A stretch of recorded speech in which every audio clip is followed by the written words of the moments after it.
As the high-level week of United Nations General Assembly begins to wind down, hope abounds that the global development agenda has received a much-needed shot in the arm, from discussions on implementing the Sustainable Development Goals to key political declarations on universal health coverage and pandemic preparedness.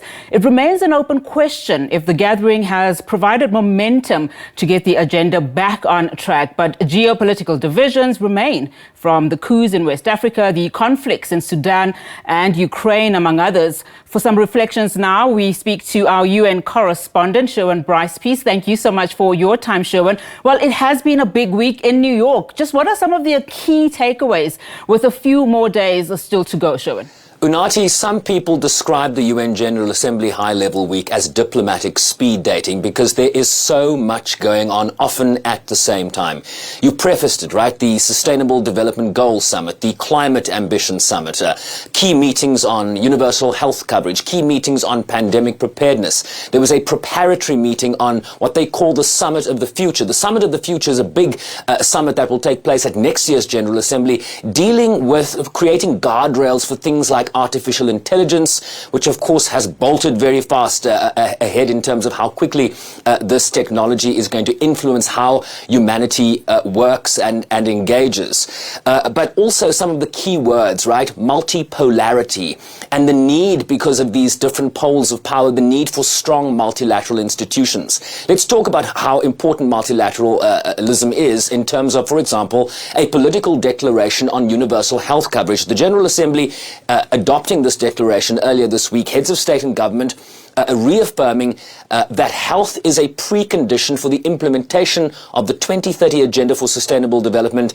and strongly recommits to achieve universal health coverage by that SDG deadline of 2030. There was also a political declaration on pandemic preparedness in the aftermath of the COVID-19 pandemic. Unati, in a wide-ranging document, the Assembly committed to work to make access to pandemic-related products such as vaccines, diagnostics and therapeutics timely, sustainable and equitable, while calling on the World Health Organization to coordinate this with different partners around the world.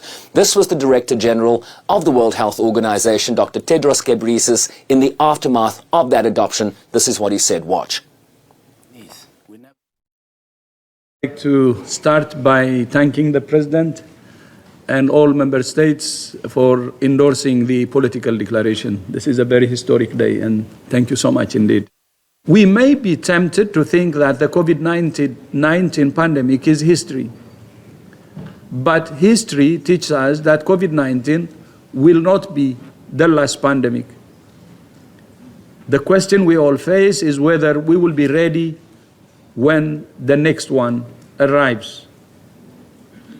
As leaders, we have a collective responsibility to make sure we are ready. We have a collective responsibility to protect our societies and economies. The political declaration you just have agreed today is a commitment that together we will live up to our responsibility. So, Unati, a demonstration of what multilateralism can achieve, but of course the big question is the key question of implementation. When we talk about the development agenda, one of the key lagging areas is implementation. So member states, when they go home, have a lot of homework to go and implement.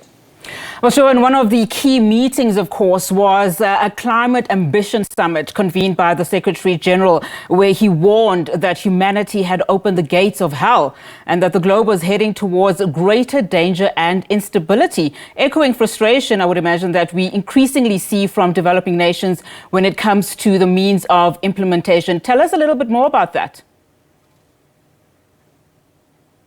Yeah, there's this notion, this principle when we talk about climate change called common but differentiated responsibilities. And what that speaks to is the fact that developed nations are most responsible here and therefore have the greatest responsibility in terms of financing, in terms of mitigation and adaptation. And we haven't seen them come to the party in that regard. We are also not seeing countries weaning themselves off fossil fuels at the rate that is required to bring the annual temperature rise down to below 1.5%. But this was the UN Secretary General Antonio Guterres speaking at the conclusion of that summit.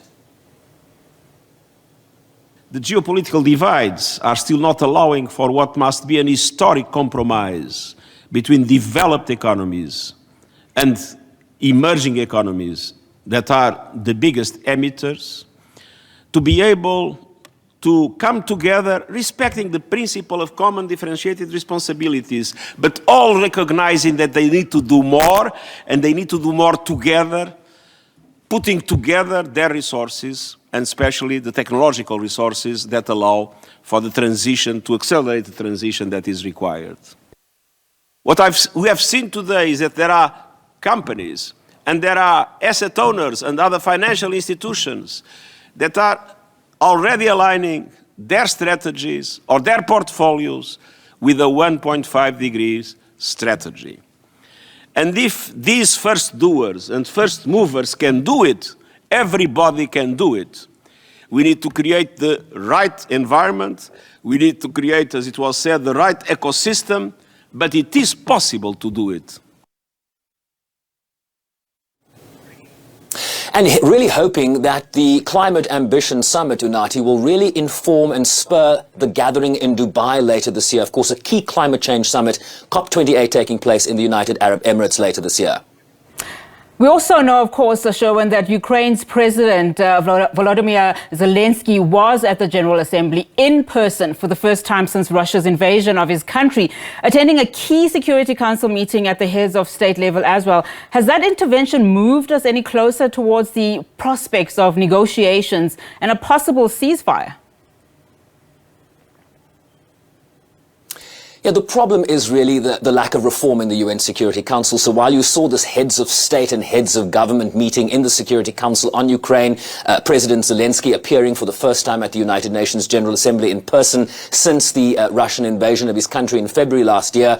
And so at the highest level, they were able to sort of put this matter on the top of the agenda, but it doesn't move the needle forward because Russia has a veto in the very Security Council that is responsible for the maintenance of international peace and security. So this is going to happen outside of the Security Council, despite the political theater we saw play out this week.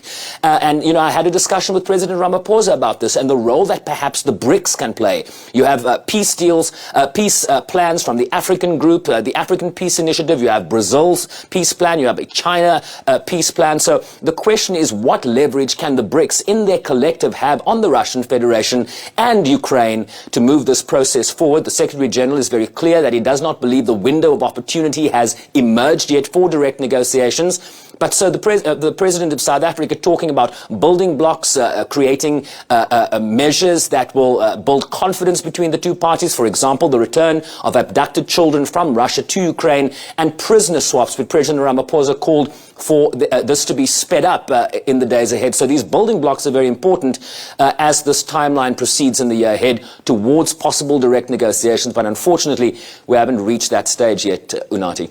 Yeah, over the past couple of days, we've seen a couple of, private conversations, sideline conversations between world leaders, of course, talking bilateral relations amongst others.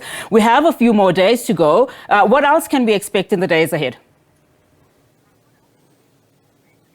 Well, in the next hour, we will hear from Mia Motley. Mia Motley, of course, was one of the lecturers most recently at the Nelson Mandela Day in South Africa, the Nelson Mandela Lecture.